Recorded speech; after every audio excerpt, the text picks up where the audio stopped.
जय श्री राम। आज हमारे पाठ का 11वां दिन है, तो आइए शुरू करते हैं। हे भाई, हम लोगों की यह बारात वर के योग्य नहीं है। क्या पराए नगर में जाकर हंसी कराओगे? विष्णु भगवान की बात सुनकर देवता मुस्कुराए और वे अपनी अपनी सेना सहित अलग हो गए।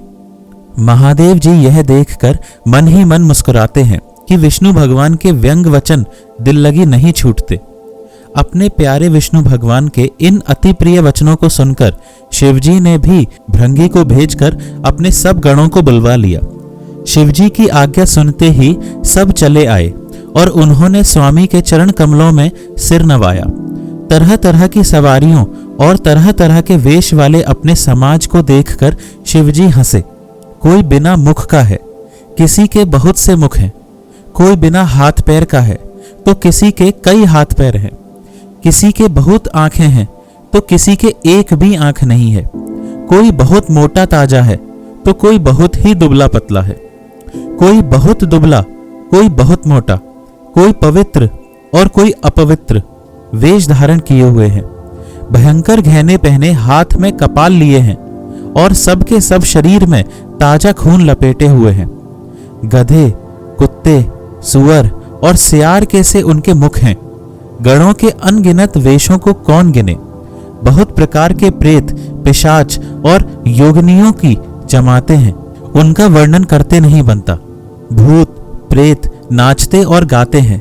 वे सब बड़े मौजी हैं, देखने में बहुत ही बेढंगे जान पड़ते हैं और बड़े ही विचित्र ढंग से बोलते हैं। जैसा दूल्हा है अब वैसी ही बारात बन गई है। मार्ग में चलते हुए भांति भांति के कौतुक होते जाते हैं। इधर हिमाचल ने ऐसा विचित्र मंडप बनाया है कि जिसका वर्णन नहीं हो सकता। जगत में जितने छोटे बड़े पर्वत थे जिनका वर्णन करके पार नहीं मिलता, तथा जितने वन, समुद्र, नदियां और तालाब थे, हिमाचल ने सबको नेवता भेजा है। वे सब अपने इच्छानुसार रूप धारण करने वाले सुंदर शरीर धारण कर सुंदर स्त्रियों और समाजों के साथ हिमाचल के घर गए। सभी स्नेह सहित मंगल गीत गाते हैं। हिमाचल ने पहले ही से बहुत से घर सजवा रखे थे। यथा योग्य उन उन स्थानों में सब लोग उतर गए। नगर की सुंदर शोभा देखकर ब्रह्मा की रचना चातुरी भी तुच्छ लगती थी। नगर की शोभा देखकर ब्रह्मा की निपुणता सचमुच तुच्छ लगती है। वन, बाग, कुएं, तालाब, नदियां सभी सुंदर हैं, उनका वर्णन कौन कर सकता है। घर घर बहुत से मंगल सूचक तोरण और ध्वजा पताकाएं सुशोभित हो रही हैं। वहां की सुंदर और चतुर स्त्री पुरुषों की छवि देखकर मुनियों के भी मन मोहित हो जाते हैं। जिस नगर में स्वयं जगदम्बा ने अवतार लिया, क्या उसका वर्णन हो सकता है। वहां रिद्धि, सिद्धि, संपत्ति और सुख नित नए बढ़ते चले जाते हैं। बारात को नगर के निकट आई सुनकर नगर में चहल पहल मच गई, जिससे उसकी शोभा बढ़ गई। अगवानी करने वाले लोग बनाव श्रृंगार करके तथा नाना प्रकार की सवारियों को सजाकर आदर सहित बारात को लेने चले। देवताओं के समाज को देखकर सब मन में प्रसन्न हुए और विष्णु भगवान को देखकर तो बहुत ही सुखी हुए। किंतु जब शिवजी के दल को देखने लगे तब तो उनके सब वाहन, सवारियों के हाथी, घोड़े, रथ के बैल आदि डरकर भाग चले। कुछ बड़ी उम्र के समझदार लोग धीरज धरकर वहां डटे रहे। लड़के तो सब अपने प्राण लेकर भागे। घर पहुंचने पर जब माता पिता पूछते हैं तब वे भय से कांपते हुए शरीर से ऐसा वचन कहते हैं, क्या कहें, कोई बात कही नहीं जाती। यह बारात है या यमराज की सेना। दूल्हा पागल है और बैल पर सवार है। सांप, कपाल और राख ही उसके गहने हैं। दूल्हे के शरीर पर राख लगी है, सांप और कपाल के गहने हैं। वह नंगा, जटाधारी और भयंकर है। उसके साथ भयानक मुख वाले भूत, प्रेत, पिशाच, योगिनियां और राक्षस हैं। जो बारात को देखकर जीता बचेगा सचमुच उसके बड़े ही पुण्य हैं और वही पार्वती का विवाह देखेगा। लड़कों ने घर घर यही बात कही। महेश्वर शिव जी का समाज देखकर सब लड़कों के माता पिता मुस्कुराते हैं। उन्होंने बहुत तरह से लड़कों को समझाया कि निडर हो जाओ, डर की कोई बात नहीं है। अगवान लोग बारात को लेवा लाए। उन्होंने सबको सुंदर जनवा से ठहरने को दिए। मैना पार्वती जी की माता ने शुभ आरती सजाई और उनके साथ की स्त्रियां उत्तम मंगल गीत गाने लगी। सुंदर हाथों में सोने का थाल सुशोभित है और इस प्रकार मैना हर्ष के साथ शिवजी का परछन करने चली। जब महादेव जी को भयानक वेश में देखा तब तो स्त्रियों के मन में बड़ा भारी भय उत्पन्न हो गया। बहुत ही डर के मारे भागकर वे घर में घुस गईं और शिव जी जहां जनवासा था वहां चले गए। मैना के हृदय में बड़ा दुख हुआ। उन्होंने पार्वती जी को अपने पास बुला लिया और अत्यंत स्नेह से गोद में बैठाकर अपने नील कमल के समान नेत्रों में आंसू भरकर कहा, जिस विधाता ने तुमको ऐसा सुंदर रूप दिया है उस मूर्ख ने तुम्हारे दूल्हे को बावला कैसे बनाया। जिस विधाता ने तुमको सुंदरता दी उसने तुम्हारे लिए वर बावला कैसा बनाया। जो फल कल्प वृक्ष में लगना चाहिए वह जबरदस्ती बबूल में लग रहा है। मैं तुम्हें लेकर पहाड़ से गिर पड़ूंगी, आग में जल जाऊंगी या समुद्र में कूद पड़ूंगी। चाहे घर उजड़ जाए और संसार भर में अपकीर्ति फैल जाए, पर जीते जी मैं इस बावले वर से तुम्हारा विवाह ना कराऊंगी। हिमाचल की स्त्री मैना को दुखी देखकर सारी स्त्रियां व्याकुल हो गईं। मैना अपनी कन्या के स्नेह को याद करके विलाप करती रोती और कहती थी, मैंने नारद का क्या बिगाड़ा था जिन्होंने मेरा बसता हुआ घर उजाड़ दिया और जिन्होंने पार्वती को ऐसा उपदेश दिया कि जिससे उसने बावले वर के लिए तप किया। सचमुच उनके ना किसी का मोह है, ना माया, ना उनके धन है, ना घर है और ना स्त्री ही है। वे सबसे उदासीन हैं। इसी से वे दूसरे का घर उजाड़ने वाले हैं। उन्हें ना किसी का लाज है, ना डर है। भला बांझ स्त्री प्रसव की पीड़ा को क्या जाने। माता को बिवल देखकर पार्वती जी विवेक युक्त कोमल वाणी से बोली, हे माता, जो विधाता रच देते हैं वह टलता नहीं। ऐसा विचार कर तुम सोच मत करो। जो मेरे भाग्य में बावला ही पति लिखा है तो किसी को क्यों दोष लगाया जाए। हे माता, क्या विधाता के अंक तुमसे मिट सकते हैं। वृथा कलंक का टीका मत लो। हे माता, कलंक मत लो, रोना छोड़ो। यह अवसर विषाद करने का नहीं है। मेरे भाग्य में जो दुख सुख लिखा है उसमें जहां जाऊंगी वहीं पाऊंगी।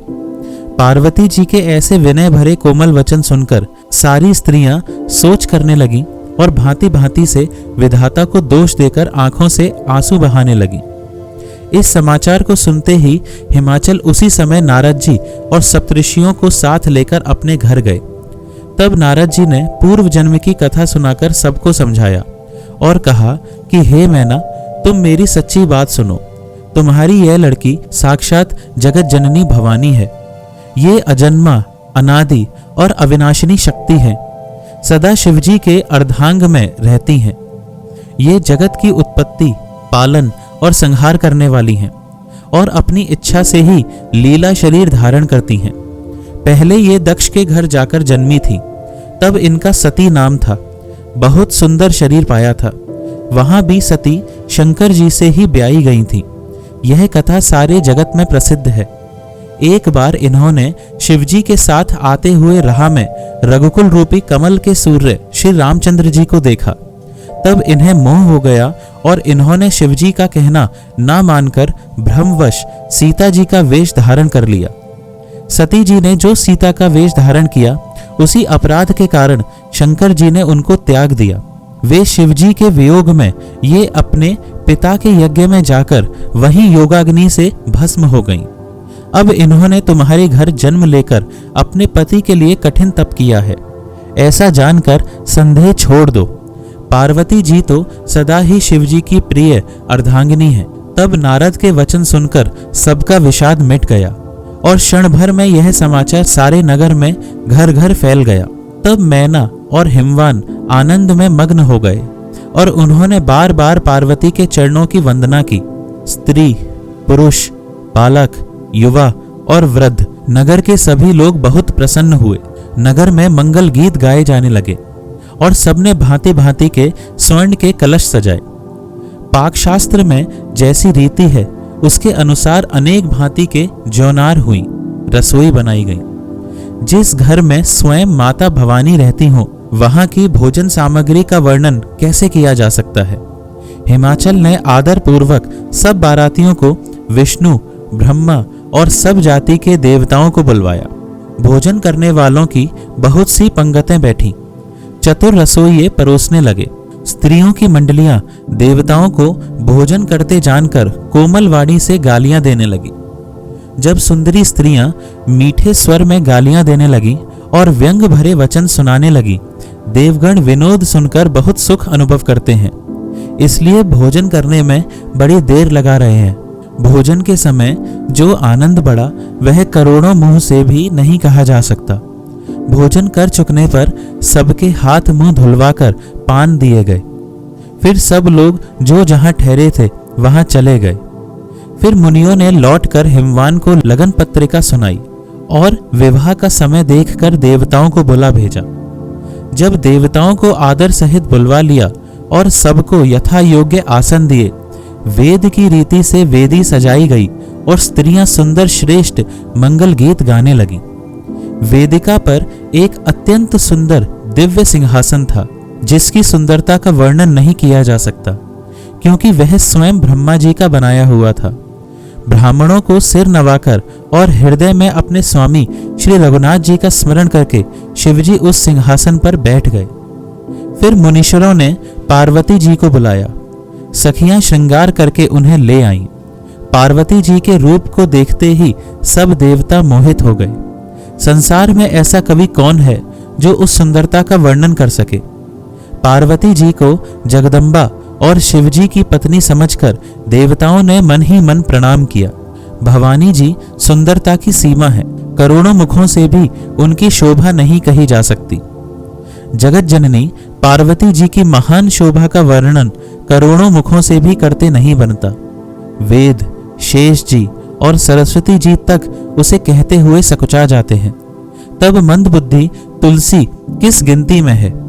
सुंदरता और शोभा की खान माता भवानी मंडप के बीच में जहां शिवजी थे वहां गईं। वे संकोच के मारे पति शिवजी के चरण कमलों को देख नहीं सकती, परंतु उनका मुख रूपी भौरा तो वहीं रसपान कर रहा था। मुनियों की आज्ञा से शिवजी और पार्वती जी ने गणेश जी का पूजन किया। मन में देवताओं को अनादि समझकर कोई इस बात को सुनकर शंका न करे कि गणेश जी तो शिव पार्वती की संतान है, अभी विवाह से पूर्व ही वे कहां से आ गए। वेदों में विवाह की जैसी रीति कही गई है, महामुनियों ने वह सभी रीति करवाई। पर्वतराज हिमाचल ने हाथ में कुश लेकर तथा कन्या का हाथ पकड़कर उन्हें भवानी शिव पत्नी जानकर शिवजी को समर्पण किया। जब महेश्वर शिवजी ने पार्वती का पाणी ग्रहण किया, तब इंद्रादि सब देवता हृदय में बड़े ही हर्षित हुए। श्रेष्ठ मुनिगण वेद मंत्रों का उच्चारण करने लगे और देवगण शिवजी का जय जयकार करने लगे। अनेकों प्रकार के बाजे बजने लगे। आकाश से नाना प्रकार के फूलों की वर्षा हुई। शिव पार्वती का विवाह हो गया। सारे ब्रह्मांड में आनंद भर गया। दासी, दास, रथ, घोड़े, हाथी, गायें, वस्त्र और मणि आदि अनेक प्रकार की चीजें, अन्न तथा सोने के बर्तन गाड़ियों में लदवाकर दहेज में दिए, जिनका वर्णन नहीं हो सकता।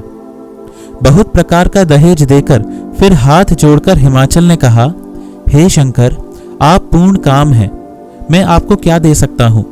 इतना कहकर वे शिवजी के चरण कमल पकड़कर रह गए। तब कृपा के सागर शिवजी ने अपने ससुर का सभी प्रकार से समाधान किया।